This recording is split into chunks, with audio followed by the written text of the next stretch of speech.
Hello everybody, the Model Maniac here, and welcome back to another video. Hello. Today we're looking at an interesting kit, the Handley Page 0/400, and I'd love to know what that actually means. So if you do know, please comment.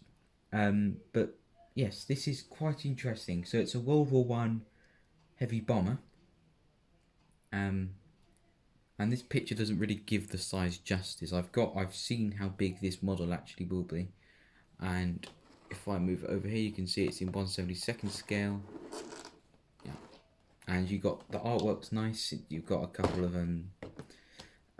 DV, what are those, DV something, the German fighter planes. Anyway, this kit. Well, this is the 2012 reboxing of this kit. This is the most recent boxing of the kit, and it's quite hard to find this kit anymore because it just the average eBay price is around £30 something, and the postage is quite ridiculous on some of those. And I got mine from a shop, the Battle of Bristol Museum, actually in Kent, for only £20. And I actually have a theory that this has probably just been sitting on that shelf for 8 years, I reckon, because the box isn't in the greatest condition. This is how I got it. It's a bit naff. It holds the pieces inside, so it does the job. But yes, now the original mouldings for this kit is 1967. Now I had to do some research to find out that, but yes, the original version of this kit is was 1967. They did, and I think 4 other boxings of this kit right up until 2012, which is this one. But the parts and the moulds are exactly the same as it was back then. And well, I'd love to show you the parts, but I don't think that's really going to be possible because they're not in great order. They're the old sort of sprues where some of them didn't have frames, and there's just a lot of parts. It's almost like a Lego kit or something. And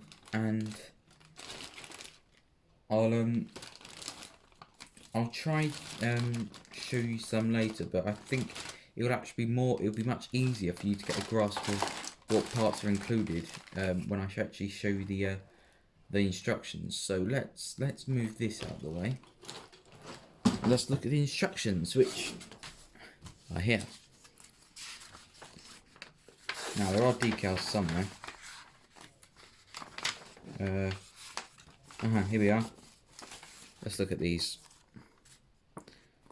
So, you get 2 different paint schemes. Actually, no, we'll look at them when we look at the paint scheme, but that will actually make a bit more sense. So, information about the craft.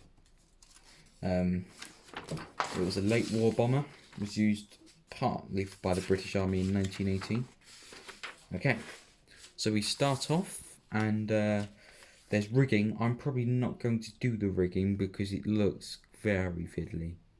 And I'm not really too bothered, to be honest with you. Now, you assemble these small wing sections, which you eventually add on at the end. But they look, hopefully if the parts are already good, they'll go together well. You make another one. Down here you start assembling the cockpit, which actually I've seen these bits and they do look relatively well moulded, and there are a few clear windows you can pop in there. Okay, so as we move inside, you start assembling the floor and your pilot's position there. You get the pilot figures.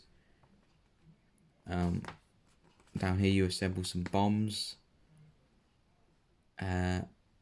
Some of these things I don't actually know what they are. So the bomb bay there, and then you add the front machine gunner. That's not a very nice position to be, it appears. I would not like to be sitting there. You're very exposed. Then you add the top of the fuselage. You add your elevators and things. Your rudders, you got 3 rudders actually. Then the top elevator. You add just a bit more details, a few piping, there's a few just bits of panel work you add.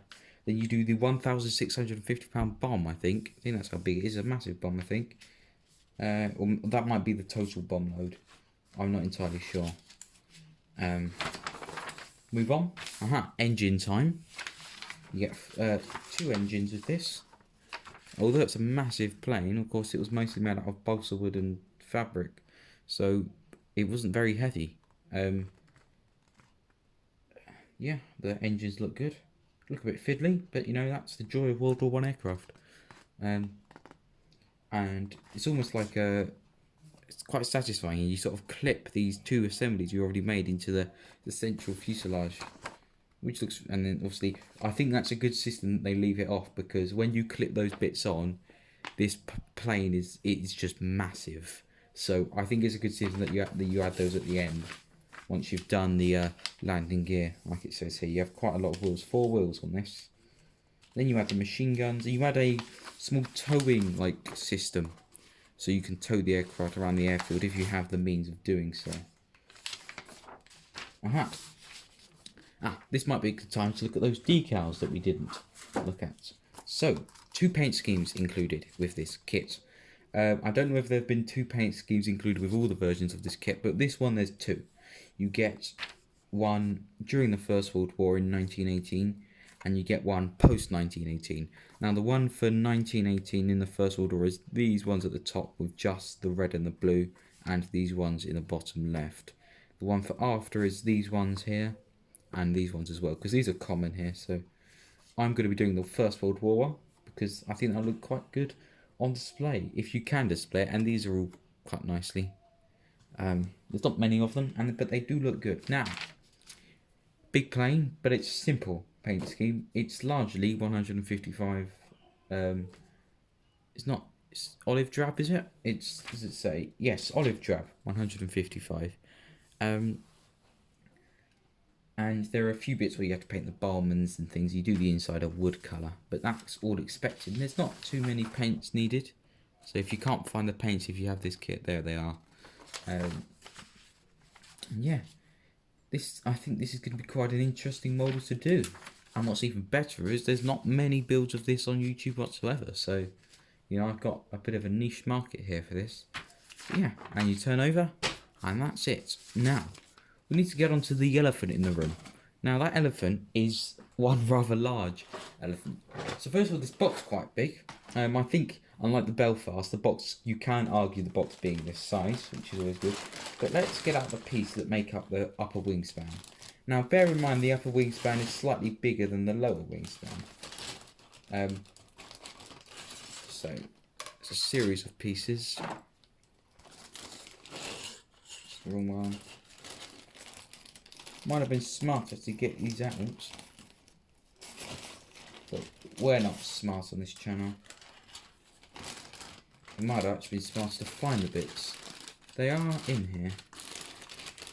Let's hope so. I only just put them away. Alright. There's one more bit. 3 main bits make up the top wing.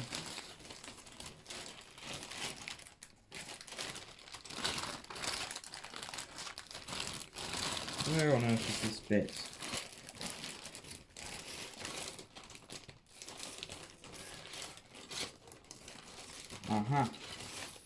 Okay. So, size. So you get this bit, and this bit. Now, this to you might not, in the picture, might not strike you as being that big, and if it does, that's good. But if it doesn't, I'll put this into scale. You've got a few things around here. But say, I don't know, a lot of you might have this. Where's the front? Tamiya extra thin cement. Let's put that sort of same distance from the camera. This area. Put it on top. It's about as wide. But look how many you could get in here. It's massive. Let's get, I don't know. How about a box? Yes. Let's get the Series 1 style box for Airfix. So we got a Panther here. If we put that there, it actually makes up the first 2 parts. So just over half is a standard Airfix box. So if you really want to know how big this is, if you somehow do manage to get your hands on it, there it is. Just over half. Quite astounding, really. If we get the actual size of the box, because this will help, and see, this is, I really should plan things like this. Put that there. Now, it doesn't take a genius to work out that this is massive, but I just want to prove a point. And where does that go in? Somewhere.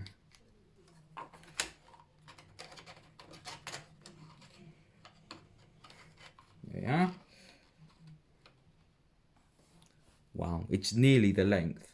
So if you do ever see this box on a shelf somewhere, you can understand that the model is nearly this length, which is astounding. And the shelf that I did plan to put these models on, it doesn't fit. It's wider than the shelf. So where this will go, I haven't got a clue. But I almost feel like I've bought myself some form of rare antique, accidentally, not really realising. Although I realised it was rare, I didn't realise it was as rare as I thought it was. Anyway, that's it. It's a massive plane. Let's pop those back in there. Let's pop this back on here. We should probably add the decals back into the instructions. Now, I got this for £20. Judging at the quality that the box came in and the parts, and the fact that it really would be difficult for me to show you, I would say that's probably the maximum I would pay for it. I've been doing my Belfast and I haven't finished it yet, and that cost me £22 from the Imperial War Museum. Now, the retail price from that from Airfix is £17, which I feel like I've been slightly done over there, but luckily the money I paid for it will go towards the museum, so that's fine.